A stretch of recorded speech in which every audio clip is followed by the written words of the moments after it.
삼성 노조 와해 사건으로 재판에 넘겨진 이상훈 전 삼성전자 이사회 의장이 최근 2심에서 무죄를 선고받고 풀려났습니다. 검찰의 증거 수집 방식에 대해 재판부가 위법했다고 판단했기 때문인데요. 사회적 이목이 집중되는 사건마다 비슷한 논란이 반복되어 왔고 법원 판단도 때마다 다른 경우가 많아 뚜렷한 기준 마련이 필요하다는 지적이 나오고 있습니다. 이경국 기자입니다.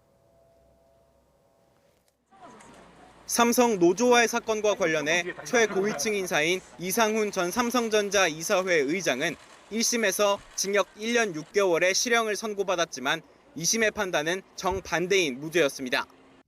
범행 공모 혐의가 사실일 가능성이 크지만 결정적 증거가 된 문건 등이 증거로 쓰일 수 없다는 이유 때문이었습니다.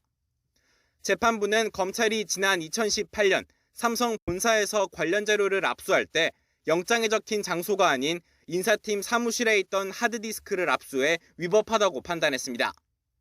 피압수자인 인사팀 직원에게 영장을 제시하지 않은 부분 등도 문제가 있다고 지적했습니다. 예상치 못한 결과에 봐주기 판결이라는 반발이 터져나왔습니다. 그거를 수집하는 과정에서 조금 불미스러움이 있다고 해서 모든 범죄가 사라지지 않는 거지 않습니까? 이처럼 위법 수집 증거의 문제는 주요 사건마다 적잖은 논란을 일으키며 돌발 변수로 작용한 경우가 많습니다.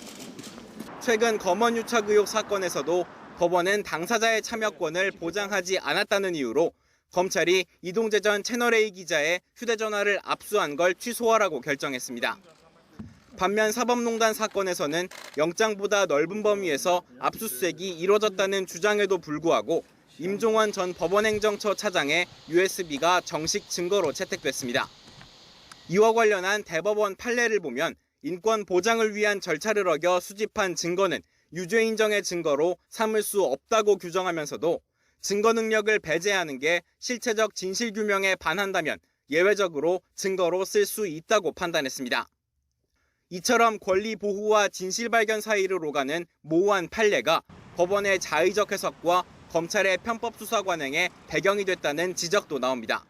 권리 보호와 실체적 진실이 충돌할 우려가 있는데 더 구체적으로 정의될 필요가 있다고 생각합니다. 정리한 그 입장을 수사기관에서 좀 아예 매뉴얼식으로 해서 삼성 노조와의 사건을 수사한 검찰이 상고 방침을 정하면서 위법 수집 증거 논란은 대법원에서 또 한 번 법의 심판대에 오를 것으로 보입니다.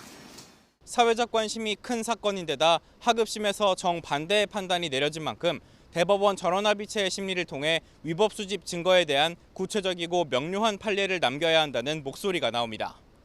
YTN 이경국입니다.